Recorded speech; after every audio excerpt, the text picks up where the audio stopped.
Welcome once again to the IELTS webinar, and today I want to touch on a skill, a very important skill that makes it quite difficult for people to actually pass IELTS, and that is the IELTS writing. Because it's the last exam, people always have that, how would I call it now, euphora that they are done with the exam before they actually write the IELTS writing.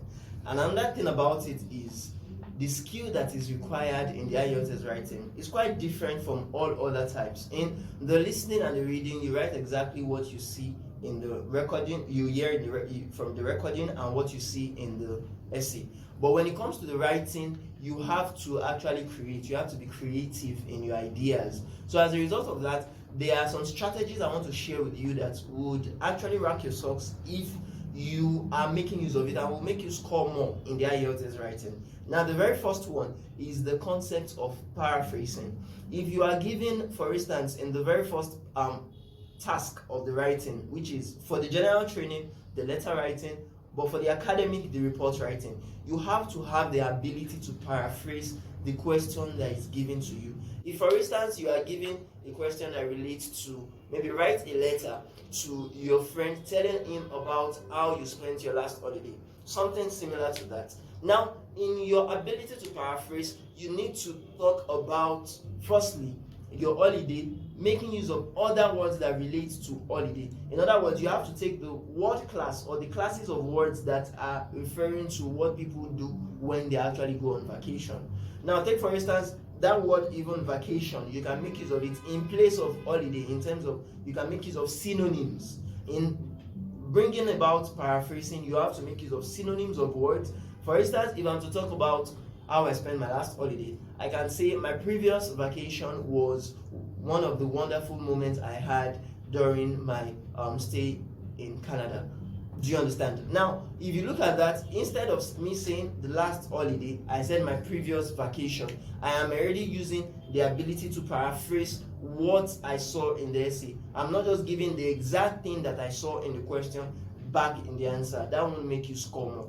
Another point I want to clarify here is that you need to have the skill or the ability to make use of linking words. And linking words are also known as cohesive devices that you add up to your sentences or to your paragraphs in order to link them together. So if, for instance, you are talking about maybe your essay asks you a kind of question that relates to some people believe that homeschooling a child is better than taking the child to school for education.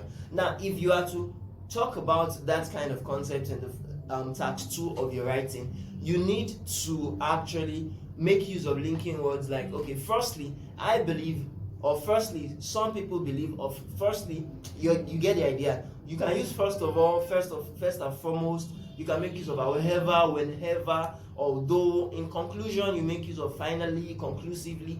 But the idea is always try to link up your sentences with one another, link up your paragraphs. Don't just start a paragraph anyhow. You have to make use of some linking words, and there are a lot of linking words on an application, for instance, that I will give you freely today, which is Complete IELTS 8.0. It is on Google Play Store, it's on App Play Store. You can go and download it.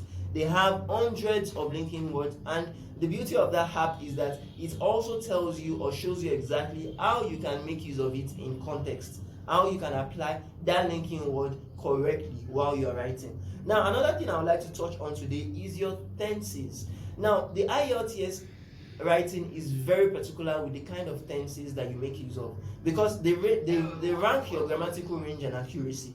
So they look at you when you are making use of your past tenses.